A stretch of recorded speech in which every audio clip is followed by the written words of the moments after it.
السلام عليكم ورحمة الله وبركاته. فضلا وليس أمرا الاشتراك في القناة وتفعيل زر الجرس ليصلكم كل جديد.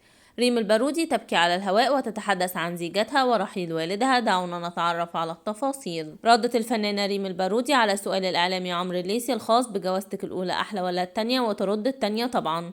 جاء ذلك خلال برومو تشويقي للحلقة المقبلة. وجاء أيضا في البرومو أن النجمة ريم البارودي ستتحدث عن تعرضها للصدمة لوفاة والدها، وتكشف تفاصيل العلاقة مع نجوم الوسط الفني وحقيقة التصالح مع الفنانة سمية الخشاب، وتوجه رسالة للفنانة الذي يرتدي حلق. وأوضحت أيضا: أنا عن نفسي محبش أشوف راجل قاعد جنبي لابس حلق وأنا لابسة حلق، كما ترد على شائعة تعرضها للخطف.